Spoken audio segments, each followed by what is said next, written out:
Welcome everyone to another episode of the tutorial series. So first, let's open up our game script real quick, and right at the top we're going to need to add a new usage here. So we're going to need to add using Unity engine.scene management, and there's a few more functions that we're going to have to add at the bottom, because today we're going to be working on adding different players to the game, so you can switch between the white and black player for each turn in the game. Not in the multiplayer, but rather just you can only tap on either the white or the black player. So first we'll need to add a get current player so that we're able to know who the current player is. And if you remember, we made that variable a long time ago where we can actually know who the current player is. And then we just need to see, is game over? And this will just return game over, of course. And then we can set something up to go to the next turn. And this will just check if the current player is the white player. If that's the case, then we switch to the black player. And yeah, we can also just say else and then current player equals white, and then put that on a new line. Okay, perfect.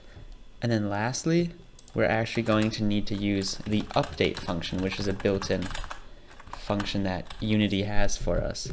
And for this one, we need to see if the game is over and the player is pressing down, so the get mouse button down. 0, which just means clicking, basically. So in this case, we actually want to start a new game because the game has already ended, and what we're going to add later is text, so you can actually see who won the game, and then it'll say tap to start the game over or something like that. So we just want to set game over to false, and then we want to access the scene manager, and we can do load scene game, and our actual scene is called game, so we're just reloading the same scene that we already have. So that really just resets the game for us. Okay, so next we want to go over to the chessman script and look at the on mouse up function right over here. And so in order to make this work correctly with our new functionality, we only want to be able to be clicking on the current player. So to do that, we need to put all of this inside of an if statement. So we need to see if it is not, so you can just add the exclamation point in front, get component game, and we need to see if the game is not over. And also we need to see all of this copied again. We need to see from the game script if the current player equals this player, because our chess piece knows what player it is. Okay, I can put this in brackets here, and that's perfect for that. Okay, now we need to be able to actually switch the player that we're on. So this is looking inside the move plates on mouse up code, and what we want to actually happen is if this action is completed, so someone clicks and moves their piece, then we want to have the game, we want to have that game actually initiate the next turn function. So that will be able to help us control everything so that you can switch from one player to the next, and now you will be able to play sort of a full game.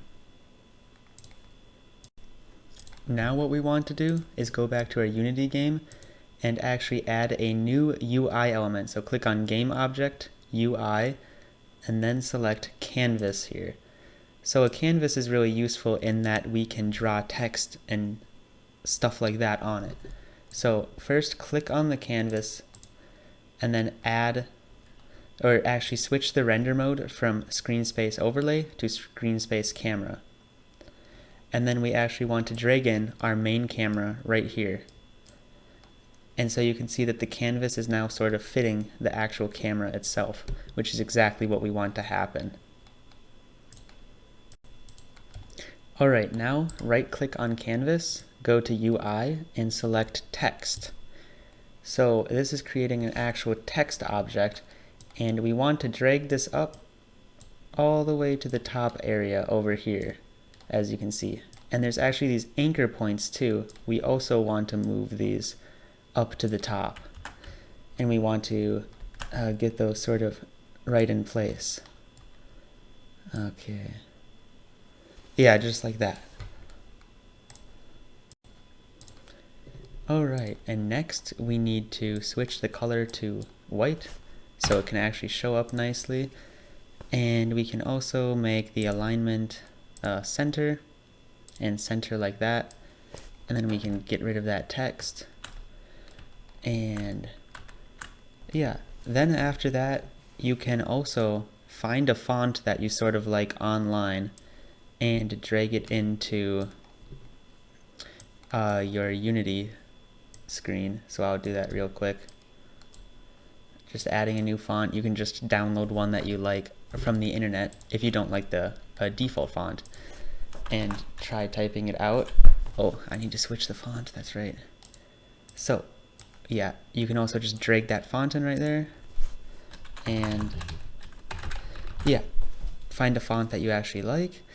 And then after that, what we need to do is, make sure that this text is empty, and then copy and paste this, and then we need to move this down a little bit. And I hate to leave this episode on such a cliffhanger, but we will start by working on that next episode.